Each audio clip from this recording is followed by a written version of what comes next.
परिचय। राहुल के पास फिरकी है। वह फिरकी को हाथ में लेकर दौड़ना शुरू करता है। देखो, उसके हाथ की फिरकी घूम रही है। यह कैसे घूमती है? देखो, लड़का पतंग उड़ा रहा है। पतंग बहुत ऊंचाई पर उड़ रही है। यह कैसे उड़ती है? फिरकी वायु के प्रवाह के कारण उड़ती है और इसी तरह पतंग भी उड़ती है। आइए, इस पाठ में हम कुछ और हवा के तत्व के बारे में जानें। उद्देश्य।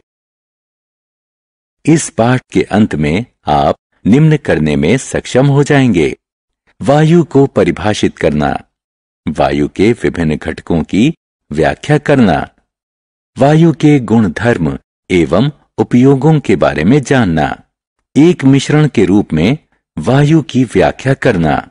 वायु क्या है? क्या वायु के अभाव में आपको गर्मी लग रही है? अब अपना सीलिंग फैन ऑन करें। आप वायु की उपस्थिति को महसूस करेंगे।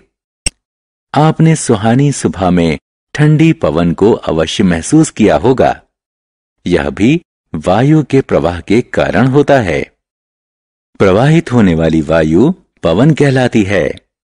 हम वात दिग्दर्शक यानी विंड वेन्स की सहायता से पवन के चलने की दिशा का पता लगा सकते हैं। वायु के गुण धर्म। वायु रंगहीन होती है और हम इसके भीतर से प्रत्येक चीज को देख सकते हैं। यह गंधहीन एवं स्वादहीन होती है। यह स्थान घेरती है। यह समझने के लिए एक कांच का बाउल लें और इसे सीधे पानी में डुबाएं। देखें, बाउल में पानी प्रवेश ना करे। अब बाउल को धीरे धीरे घुमाएं। देखिए, बाउल से वायु के बुलबुले निकल रहे हैं। धीरे धीरे पानी बाउल में प्रवेश कर रहा है। तो आप देख सकते हैं कि बाउल खाली नहीं था। जो वायु बाउल में थी वह बाहर निकल रही है। इससे पता चलता है कि वायु स्थान घेरती है। एक एयर पिलो यानी एक प्रकार का तकिया जिसमें वायु भरी जाती है। इसमें वायु भरें। आप क्या देखते हैं? इसका आकार बढ़ रहा है। इससे पता चलता है कि वायु स्थान घेरती है और इसका कोई निश्चित आकार नहीं होता है। वायु में भार होता है। एक तराजू के एक ओर वायु से भरी गेंद रखें और दूसरी ओर खाली गेंद रखें। आप देखेंगे कि खाली गेंद वाला तराजू ऊपर जा रहा है, जो यह दर्शाता है कि खाली गेंद वायु से भरी हुई गेंद से हल्की है। अब दो खाली परख नली लें और इनके मुंह पर एक एक गुब्बारा बांधें। इनमें से एक परख नली को गर्म पानी से भरे पैन में रखें और दूसरी को बर्फ से भरे पैन में रखें। अब ध्यान से देखें। गर्म पानी में रखी परख नली का गुब्बारा फूलने लगता है। ऐसा इसलिए होता है क्योंकि गर्म पानी परख नली की वायु को गर्म करता है और बर्फ दूसरी परख नली को ठंडा करती है। जब वायु गर्म होती है तो इसका विस्तार होता है और यह ऊपर उठती है, जिसके कारण गुब्बारा फूल जाता है। दूसरी ओर ठंडी वायु संकुचित होती है, जिसके कारण दूसरा गुब्बारा सिकुड़ जाता है। इससे पता चलता है कि वायु दाब उत्पन्न करती है। एक पिस्टन लगा हुआ सिलेंडर लें। पिस्टन को भीतर की ओर दबाएं।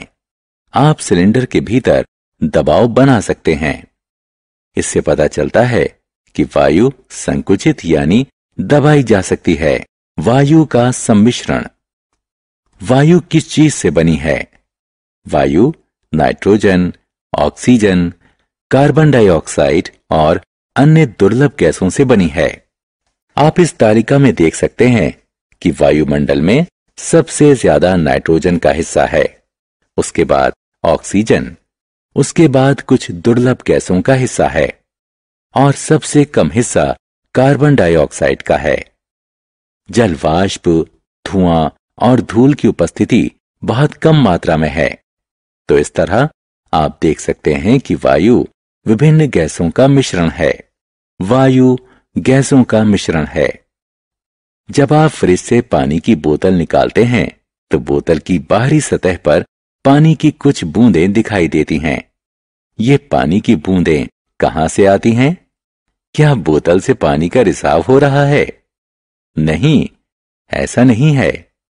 वायु में उपस्थित जलवाष्प बोतल की ठंडी सतह के संपर्क में आकर फिर से द्रव में बदल रही है। इससे वायु में जलवाष्प की उपस्थिति का पता चलता है। अब एक परख नली में चूने का पानी लें। इस विलयन में सिरिंज के माध्यम से कुछ वायु प्रवाहित करें।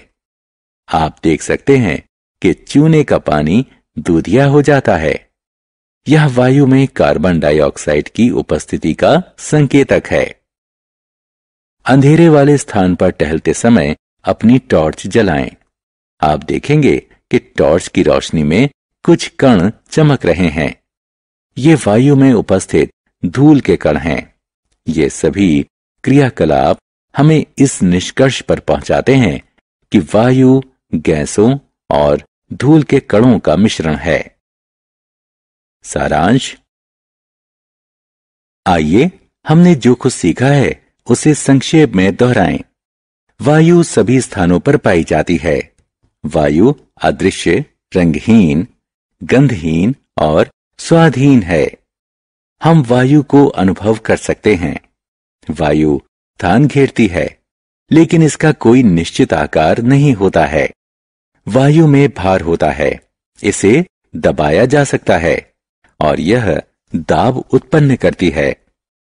वायु नाइट्रोजन, ऑक्सीजन, कार्बन डाइऑक्साइड, जलवाष्प और कुछ अन्य गैसों का मिश्रण होती है। वायु में धुएं और धूल के कण भी उपस्थित होते हैं। ऑक्सीजन जलाने में सहायक होती है और यह समस्त जीवों के लिए आवश्यक होती है।